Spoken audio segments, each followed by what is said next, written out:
പൂർണ്ണമായിട്ടും ആവേശത്തിലാണ്. സംഘാടക സമിതിയുടെ ചെയർമാൻ എന്ന നിലയിൽ വല്ലാത്ത അഭിമാനത്തിലും ആവേശത്തിലാണ്. കാരണം നാട് മുഴുവൻ ഒരു മനസ്സായിട്ട് ഇങ്ങോട്ട് ഒഴുകുകയാണ്. ജാതിമത രാഷ്ട്രീയ വർണ്ണവർഗ ലിംഗ വ്യത്യാസമില്ലാതെ സ്വരാജ് റൗണ്ടിന്റെ നടുവിലുള്ള ഈ നമ്മുടെ പൂരങ്ങളുടെ പൂരമായിട്ടുള്ള തൃശൂർ പൂരത്തിന് ആതിഥേയമരുളുന്ന തേക്കിങ്ങാട് മൈതാനത്തിലേക്ക്, വടക്കുന്നാഥ ക്ഷേത്ര മൈതാനത്തേക്ക് വളരെ അഭിമാനപൂർവ്വം ഇന്ന് ആയിരക്കണക്കിന് കുട്ടികൾ ഒഴുകാൻ പോവുകയാണ്. 1,00,000 പേർ ഒരു ദിവസം കാണികളും കാഴ്ചക്കാരും ഒക്കെയായിട്ട് ഈ നഗരത്തിൽ എത്തിച്ചേരും എന്നാണ് ഞങ്ങൾ പ്രതീക്ഷിക്കുന്നത്. നല്ല ഒരുക്കങ്ങളാണ് കഴിഞ്ഞ 2-3 മാസക്കാലമായി തയ്യാറാക്കിയിട്ടുള്ള സംഘാടക സമിതിയുടെ നേതൃത്വത്തിൽ. ഇപ്പം നിങ്ങൾ പതാക ഉയർത്തുന്ന സ്ഥലം തന്നെ കണ്ടാലറിയാം. സാധാരണ ഒരു കൊടിമരത്തിന് പകരം 64ാമത് സ്കൂൾ യുവജനോത്സവത്തിന്റെ എല്ലാ തമ്പുരു മുതലെല്ലാം പേനയടക്കം എല്ലാം ഉൾക്കൊള്ളിച്ചുകൊണ്ട്, ബ്രഷ് അടക്കം എല്ലാം ഉൾക്കൊള്ളിച്ചുകൊണ്ട്, ചെലങ്കകൾ ഉൾക്കൊള്ളിച്ചുകൊണ്ട് കലോത്സവത്തിന്റെ അക്ഷരാർത്ഥത്തിലുള്ള മിനിയേച്ചറാണ് പതാക ഉയർത്തൽ. അതെ അതെ, കൃത്യമായിട്ടുണ്ട്.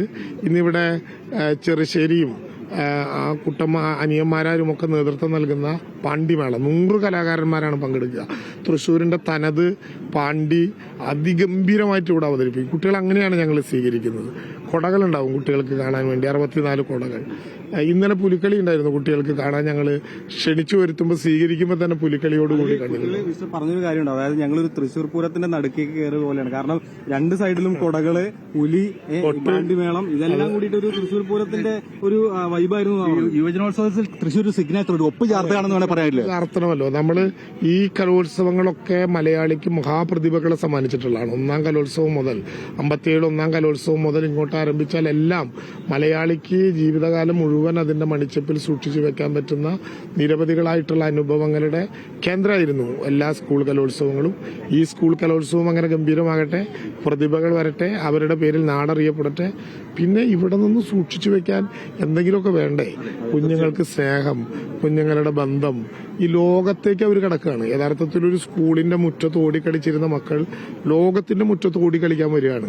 ഇവർക്ക് ഇനി ഉണ്ടാകുന്ന സൗഹൃദങ്ങൾ എത്ര വളരെ വലുതായിരിക്കും. ഞങ്ങളൊക്കെ സ്കൂൾ യുവജനോത്സവത്തിന്റെ സമ്മാനം കിട്ടിയവരും പ്രതിഭകളും ഒക്കെ ആയിട്ട് വന്ന ആളുകളാണ്. അപ്പോൾ അതൊക്കെ ഉണ്ടാക്കുന്ന അനുഭവങ്ങൾ ഇപ്പോഴും പ്രസംഗ മത്സരത്തിൽ ഒപ്പം മത്സരിച്ചവരുടെ അഡ്രസ്സ് പോലും ഞാൻ കാണാപ്പാടെ പറയാം. അങ്ങനെ എഴുതി അങ്ങനെ വന്ന് ഇവിടെ വന്നപ്പോൾ ഒരു ഗൃഹാതുരത്വ സ്മരണകൾ വീഴുകയാണ്. ഗൃഹാതുരത്താണ് സ്വാഭാവികമായിട്ടുണ്ടാകുന്നത്.